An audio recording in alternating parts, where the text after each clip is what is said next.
Class 12 geography का objective question 2025 Bihar board. Hello प्यारे बच्चों, गुड इवनिंग। कैसे हो आप सभी? मैं उम्मीद करता हूं कि आप सभी अच्छे होंगे और अच्छे से आप सभी पढ़ाई कर रहे होंगे, यानी कि आप सभी अच्छे से 2025 बिहार बोर्ड एग्जाम की तैयारी कर रहे होंगे। प्यारे बच्चों, हम सभी आज के वीडियो में एक बार फिर से 12th क्लास ज्योग्राफी का ऐसे इंपॉर्टेंट ऑब्जेक्टिव क्वेश्चन को कवर करने वाले हैं जो बहुत ही ज्यादा इंपॉर्टेंट क्वेश्चन है, यानी कि जो बहुत ही ज्यादा खास क्वेश्चन है। प्यारे बच्चों, आप सभी को 2025 के बिहार बोर्ड एग्जाम में यही सब क्वेश्चन पूछेगा। मिला जुला करके आप सभी को इस वीडियो से करीब 10 या फिर 15 नंबर पक्का आ जाएगा, ये मेरा आप सभी से वादा है। प्यारे बच्चों, ये सभी क्वेश्चन बहुत इंपॉर्टेंट क्वेश्चन है, आप सभी एक भी क्वेश्चन को मिस मत कीजिएगा। मेरा काम था आप सभी को समझाना। आई होप कि आप सभी मेरी बातें यहां तक समझ गए होंगे। तो प्यारे बच्चों, वीडियो बड़ा ही मजेदार होने वाला है, आप सभी वीडियो के लास्ट तक बने रहिएगा, ठीक है। उनसे पहले एक बात और जान लीजिए, मैं हूं आपका प्रीतम सर और आप देख रहे हैं आपका अपना चैनल बिहार एग्जाम मार्क्स। अगर चैनल पर पहली बार आए हो तो चैनल को सब्सक्राइब करना मत भूलिएगा, क्योंकि इसी चैनल के माध्यम से मैं आप सभी को 12th क्लास की तैयारी बेहतरीन तरीके से करवाता हूं। तो प्यारे बच्चों, हम सभी क्लास को शुरू करते हैं। तो चलिए, तो प्यारे बच्चों, आप सभी तैयार हो क्लास करने के लिए? मन लगा के पढ़ाई करना, ठीक है। क्वेश्चन है, सबसे पहला देखना, मन लगा के पढ़ाई करना यार, बहुत ही ज्यादा इंपॉर्टेंट क्वेश्चन है, ठीक है। आप सभी को यही सब क्वेश्चन पूछेगा 2025 के बिहार बोर्ड एग्जाम में, ठीक है। इसलिए मैं आप सभी को बार बार बोल रहा हूं, सारे क्वेश्चन को ध्यान से देखना, हो सके तो आप सभी को अपने कॉपी में नोट भी कर लेना, ठीक है। देखना, क्वेश्चन है सबसे पहला भारत में, ठीक है। देखो, इस क्वेश्चन का कहने का मतलब क्या है, मैं आप सभी को पहले वो बताता हूं, ठीक है। इस क्वेश्चन का कहने का मतलब है भारत में गेहूं उत्पादन में अग्रणी राज्य कौन है। देखो, आप सभी को मैं बता रहा हूं, ठीक है। समझना मेरी बातों को, मैं क्या बोल रहा हूं, आप सभी मेरी बातों को पहले सुनना, गौर से सुना, ठीक है। देखो, इस क्वेश्चन का कहने का मतलब है साफ साफ, हमारे जो भारत देश है, आप सभी को मालूम है हम सभी भारत देश में रहते हैं, ठीक है। हमारे जो भारत देश है, इस भारत देश में सबसे ज्यादा गेहूं, जिसे आप सभी गेहूं बोलते हो, जैसे हम सभी रोटी खाते हैं, ठीक है, सबसे ज्यादा गेहूं कौन सा राज्य उगाता है? आप सभी को मालूम है तो कमेंट में लिख देना आप सभी को, ठीक है। अगर आप सभी को मालूम है, हमारे प्यारे भारत देश में जितने भी राज्य हैं, ठीक है, 38 या फिर 39 राज्य हैं, ठीक है, हमारे भारत देश में जितने भी राज्य हैं, सबसे ज्यादा गेहूं कौन सा राज्य उगाता है? आप सभी को कमेंट में यही इसी क्वेश्चन का आंसर बताना है, ठीक है। भारत में गेहूं उत्पादन में अग्रणी राज्य कौन है? उत्तर प्रदेश, मध्य प्रदेश, गुजरात या फिर बिहार? बताओ बताओ मेरे शेर बम शेरनियों, इस क्वेश्चन का परफेक्ट आंसर क्या होगा, ठीक है। मैं देखना चाहता हूं कितने बच्चे को मालूम है इस क्वेश्चन का परफेक्ट आंसर, ठीक है। बहुत बच्चे गलती करते हैं इस क्वेश्चन में, बहुत बच्चे गलती करते हैं। इस क्वेश्चन का राइट आंसर आप सभी ऑप्शन नंबर सी में मार देते हो, गुजरात में, ठीक है, जो कि सरासर गलत आंसर है, ठीक है। इस क्वेश्चन का परफेक्ट आंसर ऑप्शन नंबर ए होगा, उत्तर प्रदेश, ठीक है। उत्तर प्रदेश सबसे ज्यादा गेहूं उगाता है, आप सभी को याद रखना है, उत्तर प्रदेश, ठीक है। भारत देश के सबसे अधिक राज्य, मतलब भारत देश के सबसे अधिक गेहूं कौन सा राज्य उगाते हैं? उत्तर प्रदेश उगाते हैं, ठीक है। आप सभी को याद हुआ? एक मिनट में थोड़ा सा क्लीन कर देता हूं, ठीक है। देखना, भारत में गेहूं उत्पादन में अग्रणी राज्य उत्तर प्रदेश है, ठीक है। याद हो गया आप सभी को? कोई यूट्यूब पर नहीं बताएगा, ठीक है। देखो, यूट्यूब पर पढ़ाने वाले लाखों टीचर हैं, ठीक है, जो आप सभी को 12th क्लास की तैयारी करवा सकते हैं, ठीक है, लेकिन सबका समझाने का तरीका अलग अलग है, ठीक है। खैर, आपकी मर्जी, अगर आप सभी को जहां पर पढ़ना है पढ़िए, हम आप सभी को कुछ नहीं कर सकते, ठीक है। जिसको जहां समझ में आता है वो बच्चे वहां पर पढ़ते हैं, ठीक है। आगे आपकी मर्जी। भारत में गेहूं उत्पादन में अग्रणी राज्य उत्तर प्रदेश है, ठीक है। आप सभी को याद हो गया होगा, ठीक है। क्वेश्चन है 2 नंबर में, निम्नलिखित में से कौन प्राचीन नगर है, ठीक है। सारे क्वेश्चन इंपॉर्टेंट क्वेश्चन है, ठीक है। आप सभी को मैं यह बात दोबारा बोल रहा हूं, सारे क्वेश्चन इंपॉर्टेंट क्वेश्चन है 2025 बिहार बोर्ड एग्जाम के लिए, ठीक है। जितने बच्चे को क्वेश्चन याद नहीं होता है, वीडियो को दोबारा पहले करके देखना, ठीक है। निम्नलिखित में से कौन प्राचीन नगर है? बताओ, भोपाल, गंगानगर, पटना या फिर जमशेदपुर, ठीक है। जरा सोच के बताओ, ठीक है। 2-4 सेकंड हम सभी को ज्यादा समय लगेगा, लेकिन सारे क्वेश्चन को हम सभी याद करके जाएंगे, ठीक है। इसलिए बोलता हूं क्वेश्चन को ध्यान से देख लो, ठीक है। निम्नलिखित में से कौन प्राचीन नगर है, ठीक है। बहुत कम क्वेश्चन को हम सभी कवर करेंगे, ठीक है। मिला जुला करके 35 या फिर 30 क्वेश्चन हम सभी कवर करेंगे, ठीक है। ज्यादा क्वेश्चन नहीं होगा, ठीक है, जिसके कारण हम सभी क्लास में बोर भी नहीं होंगे, ठीक है। निम्नलिखित में से कौन प्राचीन नगर है? मालूम है आप सभी को? इन चारों ऑप्शन में प्राचीन नगर कौन है? पटना प्राचीन नगर है। याद रखिएगा आप सभी, प्राचीन नगर कौन सा है? इन चारों ऑप्शन में प्राचीन नगर है पटना, ना कि भोपाल, ना कि गंगानगर, ना कि जमशेदपुर, ठीक है। पटना जो है वो एक प्रकार का प्राचीन नगर है, ठीक है। याद हो गया आप सभी को? अब देखना क्वेश्चन क्या 3 नंबर में, ठीक है। एकदम आसान भाषा में, आप सभी को मालूम है आसान भाषा किसे बोलते हैं, ठीक है। आसान भाषा में, एकदम ठेठी भाषा में हम सभी, ठीक है, जिसे हम सभी तमिल भाषा बोलते हैं, आप सभी को मालूम होगा। खैर, कितने बच्चे को मालूम होगा, ठीक है। जैसे मैं तमिल भाषा कुछ बोलना चाहता हूँ, रे खाना खेली रे, ये सारे तमिल भाषा होते हैं, ठीक है। आप सभी को मालूम होगा, जिसे हम सभी मतलब ठेठी भाषा बोलते हैं, ठीक है। बोकारो इस्पात केंद्र किस राज्य में स्थित है, ठीक है। बताओ, बोकारो इस्पात केंद्र किस राज्य में स्थित है? मध्य प्रदेश, छत्तीसगढ़, झारखंड या फिर उड़ीसा, ठीक है। बताओ इस क्वेश्चन का राइट आंसर क्या होगा? बोकारो इस्पात केंद्र किस राज्य में स्थित है? बताओ इस क्वेश्चन का परफेक्ट आंसर क्या होगा? कमेंट बॉक्स में लिख दो, ठीक है। बोकारो इस्पात केंद्र किस राज्य में स्थित है, ठीक है। 3 का perfect answer option number C, Jharkhand में। याद रखिएगा आप सभी, ठीक है। हो सके तो आप सभी अपने कॉपी में नोट भी करते जाओ, ठीक, क्योंकि सारे क्वेश्चन इंपॉर्टेंट क्वेश्चन है, ठीक है। ऑप्शन नंबर क्या होगा? बताओ, 3 का perfect answer option number C, Jharkhand में। ठीक है, बोकारो इस्पात केंद्र झारखंड में स्थित है। याद हो गया आप सभी को, बोकारो इस्पात केंद्र किस राज्य में है? झारखंड में स्थित है। ठीक है, अब देखना क्वेश्चन क्या 4 नंबर में, एकदम मन लगा के पढ़ाई करो। ठीक है, क्योंकि आप सभी के पास बहुत कम समय बचा हुआ है। ठीक है, देखो कितने बच्चे के मन में क्या डाउट चल रहा होगा।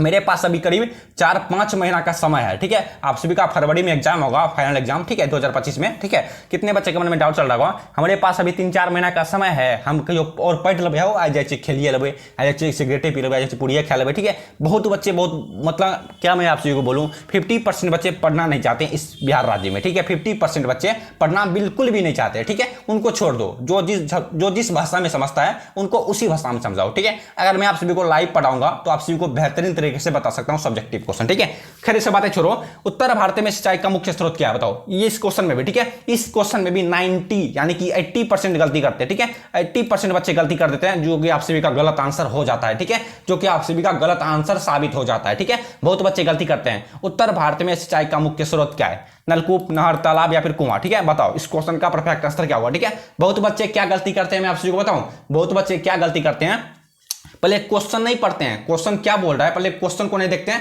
बस ऑटोमेटिक आंसर मार देते हैं। हाँ, इस क्वेश्चन का राइट आंसर ये हो तो ठीक है, हमारा राइट आंसर सही हो। ठीक है, लेकिन आप सभी का गलत आंसर है। ठीक है, आप सभी जिस तरह से पढ़ाई करते हो, आप सभी का गलत तरीका है पढ़ाई करने का। ठीक है, मैं आप सभी को जिस तरह से प्रमोट करता हूं, आप सभी उस तरह से पढ़ाई करो। ठीक है, मैं गारंटी लेता हूं आप सभी को 400 नंबर दिलाना मेरा काम होगा। ठीक है, खैर ऐसे बातें को छोड़ो, उत्तर भारत में सिंचाई का मुख्य स्रोत नलकूप होगा। ठीक है, बहुत बच्चे क्या गलती करते हैं और आप सभी को कोई व्यक्ति क्या बताएंगे, नहर होगा। ठीक है, जो कि गलत आंसर है। उत्तर भारत में सिंचाई का मुख्य स्रोत नलकूप, आप सभी को मालूम हो गया उत्तर भारत में सिंचाई का मुख्य स्रोत क्या है, नलकूप है। याद हो गया ना। अब देखना क्वेश्चन क्या 5 नंबर में। ठीक है, देखो मैं आप सभी को वही क्वेश्चन प्रमोट करता हूं फिलहाल के लिए, जो क्वेश्चन इंपॉर्टेंट क्वेश्चन है, जो आप सभी को 2025 के बिहार बोर्ड एग्जाम में पूछेगा, क्योंकि आप सभी का एग्जाम काफी नजदीक आ चुका है। अगर आप सभी इनसे पिछली वाली वीडियो को नहीं देखे हो, यानी कि ज्योग्राफी के ऑब्जेक्टिव क्वेश्चन वाले वीडियो को नहीं देखे हो, तो वीडियो को देख लेना, मैं वीडियो के प्ले लिस्ट का लिंक डिस्क्रिप्शन में दे दूंगा। ठीक है, और भी सब्जेक्ट का है। ठीक है, और भी सब्जेक्ट का लिंक नीचे डिस्क्रिप्शन में दे दूंगा। ठीक है, जैसे हिस्ट्री, हिंदी, सारे सब्जेक्ट का प्ले लिस्ट का लिंक नीचे डिस्क्रिप्शन में दिया हुआ है। ठीक है, अब देखना क्वेश्चन है 5 नंबर में, झरिया कोयला क्षेत्र किस राज्य में स्थित है बताओ, झरिया कोयला क्षेत्र किस राज्य में स्थित है? उड़ीसा, आंध्र प्रदेश, बिहार या फिर झारखंड। ठीक है, बताओ मेरे शेर एवं शेरनियों, इस क्वेश्चन का परफेक्ट आंसर क्या होगा। ठीक है, झरिया कोयला क्षेत्र किस राज्य में स्थित है? ठीक है, मैं देखना चाहता हूं कितने बच्चे को मालूम है, हाथ उठा के बोलना इस क्वेश्चन का राइट आंसर क्या होगा। ठीक है, झरिया कोयला क्षेत्र किस राज्य में स्थित है? ठीक है, 5 का परफेक्ट आंसर क्या हो जाएगा मेरे प्यारे बच्चों? 5 का right answer option number D, जितने भी बच्चे बता रहे हो सबका राइट आंसर है झारखंड में। ठीक है, झरिया कोयला क्षेत्र किस राज्य में है? झारखंड में स्थित है। ठीक है, आई होप कि आप सभी को 5 नंबर तक का क्वेश्चन बेहतरीन तरीके से याद हो गया होगा। ठीक है, अगर आप सभी को यहां तक वीडियो याद हो गया, यानी कि आप सभी को 5 नंबर तक का क्वेश्चन बेहतरीन तरीके से याद हो गया, तो वीडियो को लाइक कर दो, जरूर लाइक कर देना। उसके बाद ही मैं आप सभी के लिए वीडियो आगे लेके आ सकता हूं। ठीक है, झरिया कोयला क्षेत्र झारखंड में स्थित है, याद हो गया। अब देखना क्वेश्चन 1 मिनट क्वेश्चन क्या 6 नंबर में, भारत में नगरीय आबादी वर्तमान में कितनी है? बहुत बच्चे इसमें भी गलती करते हैं, लेकिन मैं आप सभी का कंफ्यूजन दूर करूंगा। ठीक है, भारत में नगरीय आबादी वर्तमान में कितनी है? वर्तमान मतलब क्या होता है? अभी फिलहाल में मैं दावे के साथ कह सकता हूं 31%। ठीक है, मतलब 31% उसका राइट आंसर होगा, मेरे मुंह से निकल गया। ठीक है, मतलब 50% बच्चे को मालूम नहीं होगा। ठीक है, मैं लिख के दे सकता हूं। ठीक है, भारत में वर्तमान में, ठीक है, भारत में नगरीय आबादी वर्तमान में 31% है। ठीक है, नगरीय बोल रहा है, देखो यहाँ पर आप सभी एक बात नहीं सोचते हो। ठीक है, पहले आप सभी क्वेश्चन को नहीं पढ़ते हो, सबसे पहले आप सभी क्वेश्चन को देखो, उसके बाद मैं क्या बोल रहा हूँ पहले मेरी बातों को समझो, उसके बाद आप सभी रिप्लाई करो। ठीक है, भारत में नगरीय आबादी वर्तमान में 31% है। ठीक है, यानी कि शहर जिसे हम सभी बोलते हैं भारत देश में। ठीक है, भारत में नगरीय आबादी वर्तमान में 31% है। ठीक है, अब देखना क्वेश्चन क्या 7 नंबर में, 1 मिनट, सुंदरवन किस राज्य में स्थित है? ठीक है, अभी खाना खाने से ज्यादा बेसी प्यास लगता है, आप सभी को भी मालूम होगा। ठीक है, सुंदरवन किस राज्य में स्थित है? पश्चिम बंगाल, बिहार, पंजाब या फिर उत्तर प्रदेश। बताओ इस क्वेश्चन का राइट आंसर क्या होगा? सुंदरवन किस राज्य में स्थित है? ठीक है, 7 का perfect answer option number A, Paschim Bangal में। याद रखिएगा, सुंदरवन जो है वह पश्चिम बंगाल में स्थित है। याद होगा आप सभी को, सुंदरवन किस राज्य में है? सुंदरवन पश्चिम बंगाल में स्थित है। ठीक है, सारे क्वेश्चन इंपॉर्टेंट क्वेश्चन है, यह बात मैं आप सभी को चौथी बार बोल रहा हूं, सारे क्वेश्चन इंपॉर्टेंट क्वेश्चन है, आप सभी ध्यान से देख लो, नहीं तो पछताओगे, मेरा कुछ नहीं लोगे। ठीक है, सुंदरवन किस राज्य में है? सुंदरवन पश्चिम बंगाल में स्थित है। ठीक है, अब देखना क्वेश्चन 1 मिनट, क्वेश्चन क्या 8 नंबर में, धारावी मलिन बस्ती किस नगर, यहाँ देखो किस नगर होगा, ठीक है, किस नगर में स्थित है, ठीक है। क्वेश्चन यहाँ पर थोड़ा सा मिस्टेक हुआ लिखने में, आप सभी समझ गए होंगे, ठीक है। धारावी मलिन बस्ती किस नगर में स्थित है, बताओ। इस क्वेश्चन का परफेक्ट आंसर कितने बच्चे को मालूम है, ठीक है। क्वेश्चन लिखने में थोड़ा सा टाइप करने में गलत हो जाता है, ठीक है। लैपटॉप में मतलब कंप्यूटर सिस्टम में आप सभी को क्वेश्चन पहले बनाया जाता है, उसके बाद वीडियो बनाया जाता है, रिकॉर्ड किया जाता है, उसके बाद आप सभी को एडिट किया जाता है, उसके बाद आप सभी को वीडियो प्रमोट किया जाता है, ठीक है। धारावी मलिन बस्ती किस नगर में है, बताओ। अररिया में, मुंबई में, ठीक है। देखो मैं आप सभी को एक बात बोल देता हूँ, अररिया मेरा जिला है, ठीक है। मैं आप सभी को अररिया जिला से बिलोंग करके पढ़ाता हूं, ठीक है। अररिया जिला के एक महातवा गांव, छोटी सी गांव है, मैं आप सभी को वहां से बैठ के पढ़ाता हूं, ठीक है। धारावी मलिन बस्ती किस नगर में स्थित है, बताओ। अररिया, मुंबई, कोलकाता या फिर मध्य प्रदेश, बताओ। कितने बच्चे को मालूम है, मैं देखना चाहता हूं, ठीक है। धारावी मलिन बस्ती किस नगर में है, बताओ। 8 का परफेक्ट आंसर क्या होगा, 8 का perfect answer option number B होगा, मुंबई में, ठीक है। सभी बच्चों को मालूम होगा, 90% बच्चे को मालूम होगा धारावी मलिन बस्ती मुंबई में है, ठीक है। धारावी मलिन बस्ती मुंबई में स्थित है, ठीक है। अब देखना क्वेश्चन क्या नंबर में, निम्नलिखित कोयला खदानों में से, ठीक है, निम्नलिखित कोयला खदानों में कौन झारखंड में नहीं है, ठीक है। देखो इस क्वेश्चन में ट्विस्ट क्या है, इस क्वेश्चन में ट्विस्ट है कि नहीं है ये नहीं बोल रहा है, नहीं है, ठीक है। निम्नलिखित कोयला में या फिर निम्न कोयला में, निम्नलिखित कोयला खदानों में कौन झारखंड में नहीं है, बोकारो, झरिया, सिंगरेली या फिर इनमें से कोई भी नहीं, बताओ। इस क्वेश्चन का परफेक्ट आंसर क्या होगा, निम्नलिखित कोयला खदानों में कौन झारखंड में नहीं है। 9 का राइट आंसर क्या होगा, जितने भी बच्चे ऑप्शन नंबर सी बता रहे हो, यानी कि सिंगरेली, सबका राइट आंसर है, ठीक है। सिंगरेली इस द्वारा राइट आंसर हो जाएगा, ठीक है। निम्नलिखित कोयला खदानों में, यानी कि इन चारों ऑप्शन में, ठीक है, ये जो सिंगरेली है, सिंगरेली कोयला खदान जो झारखंड में नहीं है, याद रखिएगा आप सभी, सिंगरेली झारखंड में नहीं है, दूसरे राज्य में है, ठीक है। अब देखना क्वेश्चन क्या 10 नंबर में, एक मिनट मन लगा के देख लो, ठीक है। मन लगा के पढ़ाई कर लो, ठीक है। मन लगा के पढ़ाई कर लो, क्योंकि हम सभी मात्र 30 या फिर 35 क्वेश्चन को कवर करेंगे, ठीक है। उसके बाद फिर देखेंगे, ठीक है। क्वेश्चन 10 नंबर में, निम्न नदियों में कौन पूर्व की ओर प्रभावित नहीं होती है, ठीक है। इस क्वेश्चन का राइट आंसर क्या हो सकता है, आप सभी कमेंट में बताना। निम्नलिखित नदियों में, ठीक है, इन जो 4 ऑप्शन दिया हुआ है, इनमें से कौन सा एक ऐसा नदी है जो पूर्व की ओर प्रभावित नहीं होती है, कृष्णा, तापी, यमुना या फिर सतलज, ठीक है।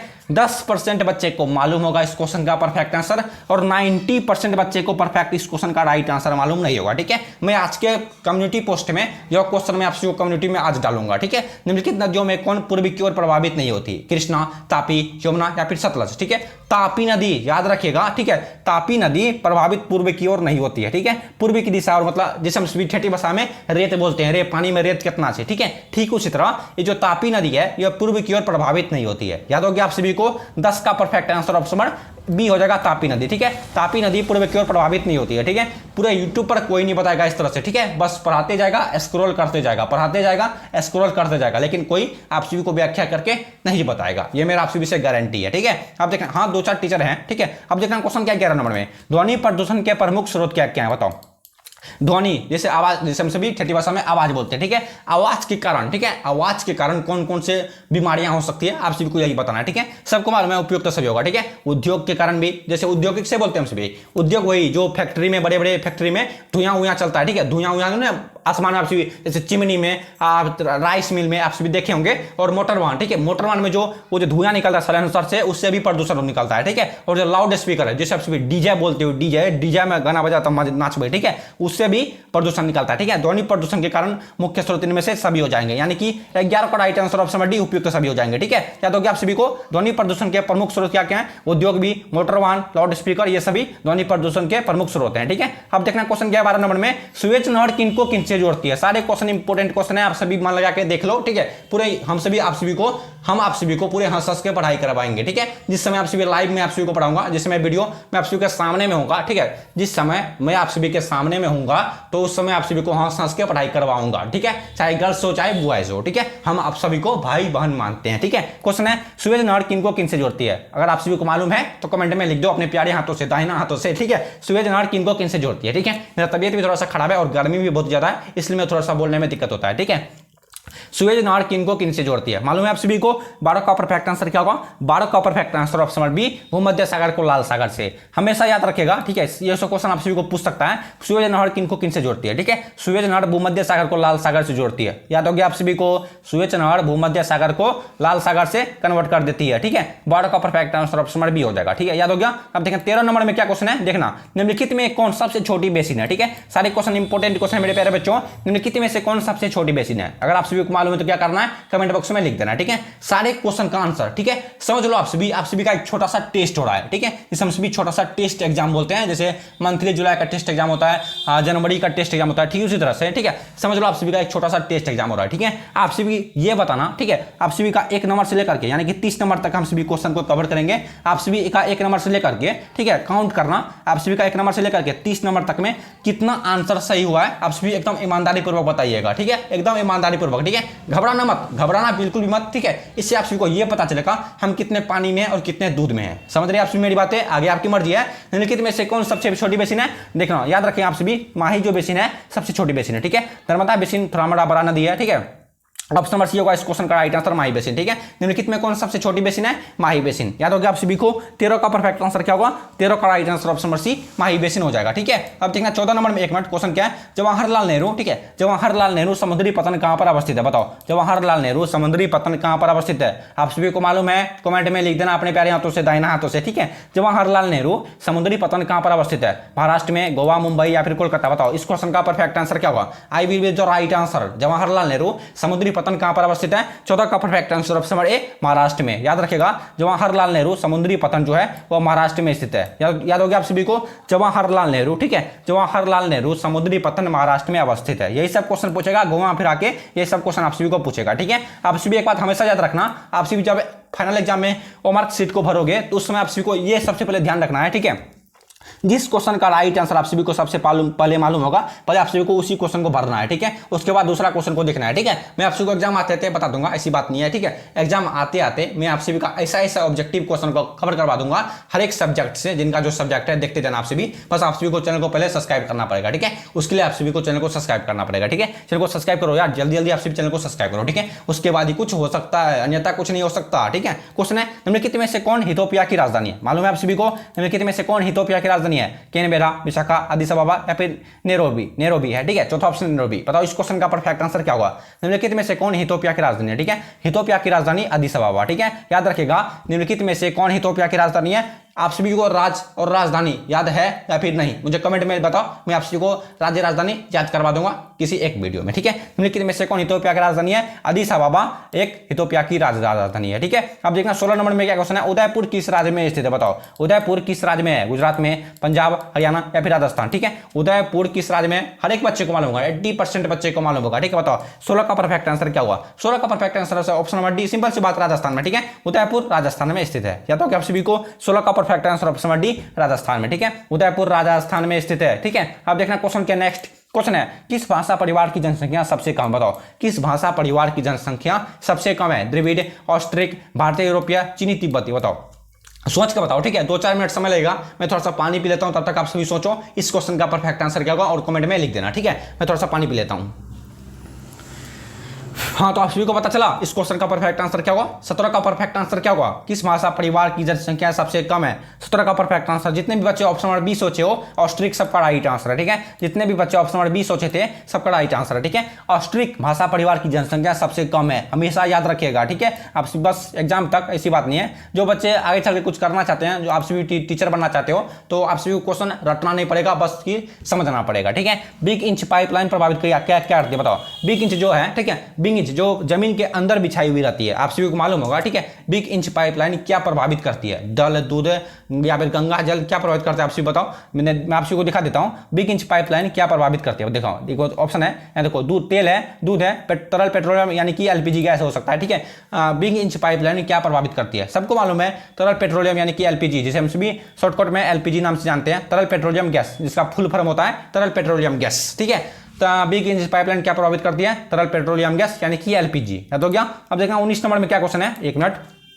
क्वेश्चन है, निम्नलिखित में कौन भारतीय कृषि की समस्या है? मेरे यहाँ इतना गाड़ी घोड़ा चलता है कि मेरा कान पक जाता है आप सभी को बोलते बोलते, ठीक है। इतना ज्यादा गाड़ी घोड़ा चलता है, बस रोड के बगल में ही मेरा घर बसा हुआ, ठीक है। निम्नलिखित में से कौन भारतीय कृषि की समस्या है? निम्न उत्पादकता, विखंडित जोत, अनियमित मानसून या फिर उपयुक्त सभी, ठीक है। सबको मालूम है, ऑप्शन नंबर डी तो राइट आंसर हो जाएगा, ठीक है। निम्नलिखित में से कौन भारतीय कृषि की समस्या है? ये चारों, ठीक है, यानी कि ये तीनों भारतीय कृषि की समस्या है, ठीक है। भारत के राज्य में जो अधिकतर तो बिहार राज्य में स्पेशल तौर पर, वैसे तो आप सभी को याद है कि नहीं, पूरे भारत में कौन सा ऐसा राज्य है जो ज्यादा से ज्यादा गेहूं उगाता है? ठीक है, याद रखना है उत्तर प्रदेश, सबसे पहला क्वेश्चन था। ठीक है, अब जगह 19 नंबर में क्वेश्चन करा है, निम्नलिखित में से कौन भारतीय कृषि की समस्या है। ठीक है, अधिकतर बिहार राज्य में ये समस्या ज्यादा उत्पन्न होती है। ठीक है, बिहार राज्य में क्या होता है, वैसे हर एक राज्य में होता है, ऐसी बात नहीं है सिर्फ बिहार राज्य में, हर एक राज्य में होता है। ठीक है, देखो जब पानी बरसने का होगा तब पानी नहीं बरसेगा। जैसे इस समय पटवा जब कट रहा है, उस समय अभी पटवा गोड़ने का समय है, तो पटवा गोड़ने समय पानी नहीं बरसेगा। ठीक है, जब पटवा समाप्त हो जाएगा तब पानी बरसेगा। ठीक है, ये तो हो गएगा निम्न उत्पादकता। ठीक है, ये किसान रोपा 5 किलो अनाज। ठीक है,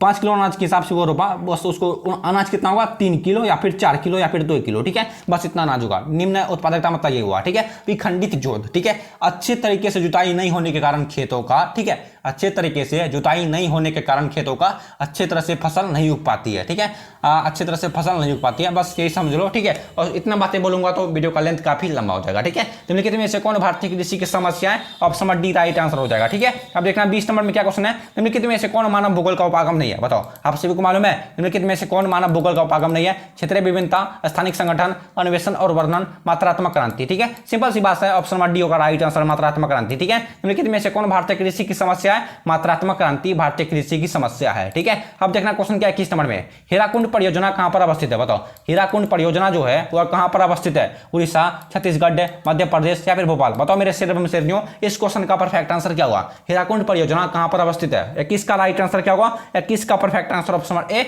उड़ीसा में। याद रखिएगा, हीराकुंड परियोजना जो है वो उड़ीसा में अवस्थित है। ठीक है, या किसका राइट आंसर ऑप्शन में उड़ीसा। ठीक है, या तो आप सभी को हीराकुंड परियोजना वो उड़ीसा में अवस्थित है। ठीक है, अब देखना 22 नंबर में क्या क्वेश्चन है, हम सभी बहुत ही कम क्वेश्चन को कवर करेंगे। ठीक है, मैंने आप सभी को पहले भी बोल दिया था, 3-4 बार मैंने यह बात को बोल दिया है, बहुत ही कम क्वेश्चन को कवर करेंगे, बहुत ही कम क्वेश्चन को कवर करेंगे। ठीक है, बस आप सभी अच्छे से देख लो और चैनल को सब्सक्राइब भी कर लेना, वीडियो को लाइक भी कर लेना, हो सके तो अपने दोस्तों के पास शेयर भी कर देना। ठीक है, आप सभी अपने दोस्तों से जलते हो, आप सभी अपने दोस्तों से जलो मत। अगर आप सभी दूसरे का भलाई करोगे, ऑटोमेटिक आप सभी का ऊपर वाला, जैसे हम सभी महादेव के नाम से बोलते हैं, आज सोमवारी है, मैं झूठ नहीं बोलूंगा। ठीक है, महादेव ऑटोमेटिक हम सभी का भलाई करेगा, भलाई करेगा। ठीक है, भारत में प्रथम नाभिकीय ऊर्जा परियोजना अवस्थापित की गई थी। बताओ कहां, बताओ भारत में प्रथम नाभिकीय ऊर्जा परियोजना कहां पर स्थापित की गई थी, मालूम है आप सभी को, मालूम है कि नहीं। भारत में प्रथम नाभिकीय ऊर्जा परियोजना कहां पर स्थापित की गई थी, कलपक्कम में, तारापुर, नरोड़ा या फिर मध्य प्रदेश। ठीक है, 22 का राइट आंसर क्या होगा, जितने भी बच्चे ऑप्शन 20 सोचे हो,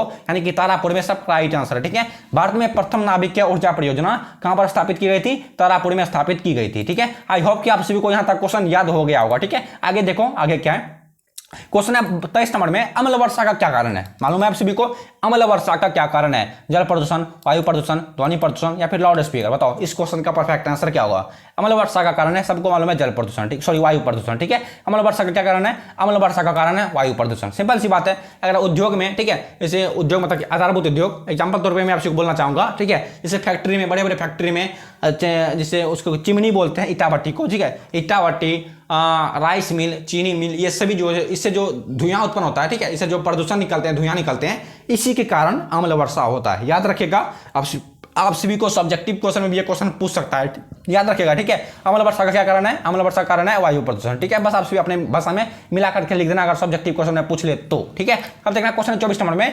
निम्न में हम किसे कर्तन दान कृषि भी कहते हैं। ठीक है, सारे क्वेश्चन इंपॉर्टेंट क्वेश्चन है, यहां तक आप सभी जितने भी क्वेश्चन को कवर किए हो, सारे क्वेश्चन इंपॉर्टेंट क्वेश्चन थे, और जो क्वेश्चन 2-4 क्वेश्चन बचा हुआ है वो भी क्वेश्चन इंपॉर्टेंट क्वेश्चन है। ठीक है, निम्नलिखित में से हम किसे कर्तन दान कृषि भी कहते हैं। ठीक है, चलो देख लो क्वेश्चन है, सबसे पहला ऑप्शन है सघन निर्माण कृषि को, या फिर आदिम निर्वाह कृषि को, या फिर मिश्रित कृषि को, या फिर विस्तृत वाणिज्य अनाज कृषि को। मालूम है आप सभी को क्वेश्चन क्या था, क्वेश्चन था, एक बार देख लेते हैं। निम्नलिखित में से हम किसे कर्तन धन कृषि भी कहते हैं। ठीक है, कर्तन धन कृषि हम सभी किसे बोलते हैं, मालूम है। 24 का परफेक्ट आंसर क्या होगा, 24 का राइट आंसर ऑप्शन बी आदिम निर्माण कृषि को हम सभी कर्तन धन कृषि भी कहते हैं। याद हो आप सभी को, आदिम निर्माण कृषि को हम सभी कर्तन धन कृषि भी बोल सकते हैं, याद रखना आप सभी को। ठीक है, क्वेश्चन है 25 नंबर में, रबड़ किस प्रकार की कृषि का उपज है। बताओ रबड़ जो है वो किस तरह से उगाया जाता है। ठीक है, एग्जाम्पल तौर पर मैं आप सभी को ये भी क्वेश्चन बताऊंगा। ठीक है, जैसे हम सभी गेहूं को बोते हैं, सॉरी गेहूं को तो गेहूं छींटते हैं, उसके बाद फसल उगता है। ठीक है, जैसे हम सभी धान बोते हैं, मकई बोते हैं, ठीक उसी तरह रबड़ जो है वो किस तरह से इसका प्रयोग किया जाता है, बताओ सभी। ठीक है, इसका खेती किस तरह से किया जाता है, रोपण कृषि, या फिर यानी कि रोप के, या फिर मिश्रित कृषि यानी कि छींट के। ठीक है, और तीसरा ऑप्शन है भूमध्य सागरी, यानी कि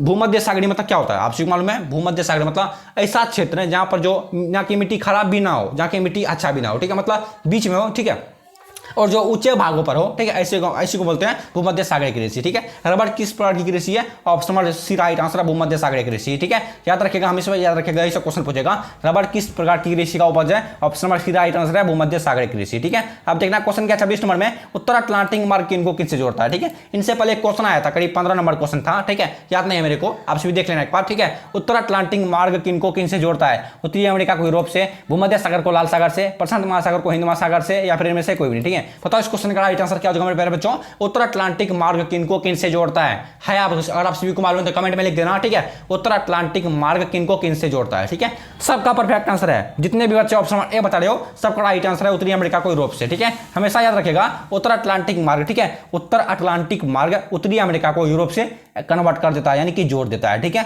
याद हो गया होगा आप सभी को। अब देखना क्वेश्चन 27 नंबर में, निम्न खनिजों में कौन भूरा हीरा कहा जाता है? ठीक है, मतलब इस क्वेश्चन का मतलब है निम्नलिखित में हम किसे, निम्नलिखित खनिजों में ये जो 4 ऑप्शन दिया हुआ है ये सभी खनिज हैं। लिग्नाइट भी खनिज है, मैग्नीज भी खनिज है, अभ्रक भी खनिज है, लोएस्क भी खनिज है। ठीक है, इन चारों ऑप्शन में, यानी कि इन चारों खनिजों में हम किसे भूरा हीरा कहते हैं? आप सभी को मालूम है इन चारों खनिजों में हम किसे भूरा हीरा कहते हैं? अगर आप सभी को है मालूम तो कमेंट में लिख देना। ठीक है, वैसे मेरे को मालूम है 92% बच्चे को मालूम होगा और 80% मतलब 8% बच्चे को मालूम नहीं होगा। ठीक है, और 92% जो बच्चे को मालूम है कमेंट में लिख देना। ठीक है, निम्न खनिजों में किसे भूरा हीरा कहा जाता है? ठीक है, 27 का राइट आंसर ऑप्शन नंबर क्या होगा? ऑप्शन नंबर ए होगा लिग्नाइट को। ठीक है, याद हो गया आप सभी को। 27 का राइट आंसर क्या होगा मेरे प्यारे बच्चों? 27 का राइट आंसर ऑप्शन लिग्नाइट को हम सभी भूरा हीरा भी कहते हैं। ठीक है, अब देखना क्वेश्चन क्या 28 नंबर में, निम्नलिखित में से कौन रोपण फसल नहीं है? बताओ इन चारों ऑप्शन में कौन रोपण फसल नहीं है? गेहूं, मक्का, कॉफी या फिर रबड़? बताओ इस क्वेश्चन का परफेक्ट आंसर क्या होगा? 28 का राइट आंसर ऑप्शन नंबर ए होगा गेहूं। ठीक है, गेहूं जो है रोपण फसल नहीं है, मैं आपसे इनसे पिछले वीडियो में बताया था। ठीक है, गेहूं रोपण फसल नहीं है, बुआई फसल है। ठीक है, निम्नलिखित में से कौन रोपण फसल नहीं है? गेहूं रोपण फसल नहीं है, मक्का रोपण फसल है, कॉफी भी रोपण फसल है, रबड़ भी रोपण फसल है। लेकिन गेहूं जो है वह रोपण फसल नहीं है, बुआई फसल है। ठीक है, अब देखिए 29 नंबर में क्या क्वेश्चन है, बहुत ही कम क्वेश्चन, यानी कि 30 क्वेश्चन रहने दो। ठीक है, आज के वीडियो में 30 क्वेश्चन ही रहने दो। ठीक है, क्वेश्चन 29 नंबर में, भारत में पहला रेडियो कार्यक्रम कब प्रसारित हुआ था? बताओ भारत में पहला रेडियो कार्यक्रम कब प्रसारित हुआ था? 1936, 35, 27 या फिर 23? बताओ इस क्वेश्चन का परफेक्ट आंसर क्या होगा?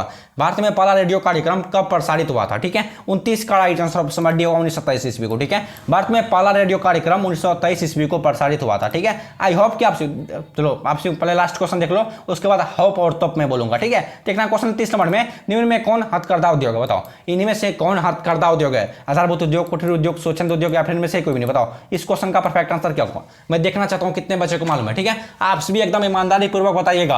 यहां तक आप सभी अगर पहुंच गए हो या वीडियो देखते देखते यहां तक आप सभी क्वेश्चन देख लियो, आप सभी एकदम ईमानदारी पूर्वक बताइएगा आप सभी तक। ठीक है, आप सभी का 1 नंबर से लेकर के इस 30 नंबर तक के क्वेश्चन में कितना आंसर सही हुआ है। ठीक है, एकदम ईमानदारी पूर्वक बता दीजिएगा, अन्यथा आपकी मर्जी है, चीटिंग भी कर सकते हो, आप सभी झूठ भी बोल सकते हो। ठीक है, निम्नलिखित में कौन हथकरघा उद्योग है? Option number B right answer है कुटीर उद्योग को हम सभी हथकरघा उद्योग कहते हैं। ठीक है, इनमें से कौन हथकरघा उद्योग है? यही सब क्वेश्चन ये पूछेगा आप सभी को 2025 के बिहार बोर्ड एग्जाम में। जितने भी राज्य के बच्चे देख रहे हो, जैसे यूपी बोर्ड, एमपी बोर्ड, यानी कि MP board, Rajasthan board, Bihar board, वैसे तो मैं स्पेशली बिहार बोर्ड के लिए क्वेश्चन बनाता हूं, वैसे आपसे भी देख लो क्योंकि सारे क्वेश्चन यही सब क्वेश्चन पूछते हैं। ठीक है, हथकरघा उद्योग हम सभी कुटीर उद्योग को बोलते हैं। ठीक है, आई होप कि आप सभी को सारा क्वेश्चन याद हो गया होगा। अगर आप सभी को सारा क्वेश्चन याद हो गया तो वीडियो को लाइक कर दो, चैनल पर पहली बार चैनल को सब्सक्राइब भी कर लेना, क्योंकि इस चैनल के माध्यम से मैं आप सभी को 12th क्लास की तैयारी बेहतरीन तरीके से करवाता हूं। ठीक है, तब तक आप सभी जम के तैयारी करिए, तब तक मिलेंगे नेक्स्ट वाले वीडियो में, तब तक के लिए bye bye, tata see you. ठीक है।